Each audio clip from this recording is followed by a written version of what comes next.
I'm a dude playing a dude disguised as another dude.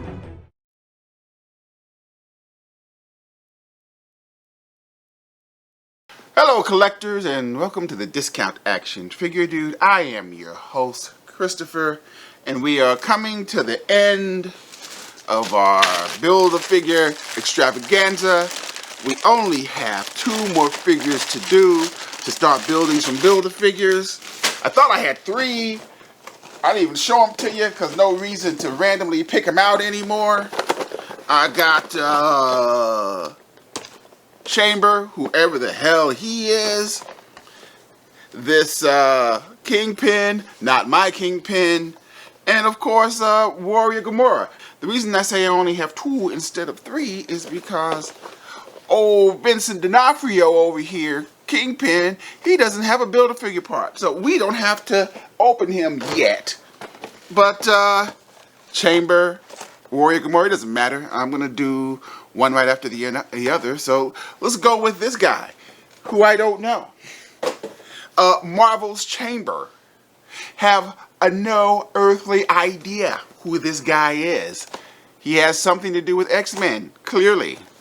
And, you know, I remember the good old days of the window box when they would give you those worthless, absolutely worthless bios. We don't get those anymore. But it would take very little effort to find out who Chamber is. But I don't want to. What I do want to do is cut this bitch open. Well, alrighty then. Here goes Chamber out of the box. Looking interesting. Again, I don't know who this cat is. And mind you, there's been some time since I last saw you because, and we'll get into it, Chamber has these terrible ankles which were stuck. I couldn't get him to move. I thought I was going to break him. So I had to, you know, drop in some hot water. But, and we'll talk about Chamber, you know, I don't know. Chamber is interesting. But let's take a closer look at Marvel's Chamber.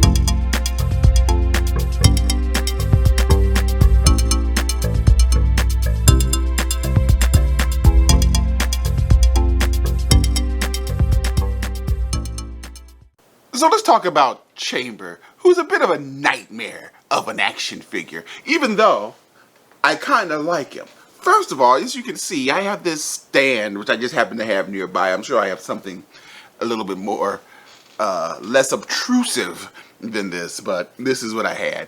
And this is what I'm putting him on because this cat refuses to stand. And it's all because of these terrible, terrible ankles. These are the worst ankles. They got to be the worst ankles in the history of action figuring. I was thinking when I looked at Talos over here that they fixed that. Those are some nice ankles. They work, they rock, they go up, they go back. They work like almost like a regular person's ankles. These things are these awful suited ankles that they've been using for years, and they are terrible. And I guess if I look at the figure, again, like I said, I am not a pinned versus pinless guy, and I'm not really big on that, you know, other than the fact that pins just let me know that this is an older body of a figure. And so, older body, old ankles. If we look at old Talos here, no pins, newer body, new ankles. Just awful. So first they were stuck. They were just stuck. And then we had to, you had to dip it in boiling water, which at least allowed some movement now, but they still won't support his body. I kind of like this figure. I mean, I you know, as we have said many times, as you well know, the Discount Action Figure Dude doesn't get figures hot off the press. Figures have been out for a while by the time I get a hold of them, and they're usually well past their due date. I think I got this guy at Hasbro Pulse, maybe for $15, maybe. But, people have been kind of shitting on this guy, for probably good reason. But when I look at this character, even though I have no idea what's going on here, but I think it looks pretty cool. I mean, like, I'm assuming if you want a, what the fuck is his name again? Chamber. If you want a chamber, you got a chamber. You got the guy with the fire beard and the fire hair and whatever the heck is happening here. But I see some potential Johnny Blaze action. I like the details in his leather jacket and the way it matches with his pants. Man, if I had a 1/12 Nick Cage head, I could have me a movie version of the Ghost Rider. Why would I want a movie version of the Ghost Rider? Because why wouldn't I want a movie version of the Ghost Rider? So another thing that I probably shouldn't have done, while thinking along those lines of, wow, I should, replace his head, I went ahead and tried to take his head off. Mistake. Shouldn't have done that, Christopher.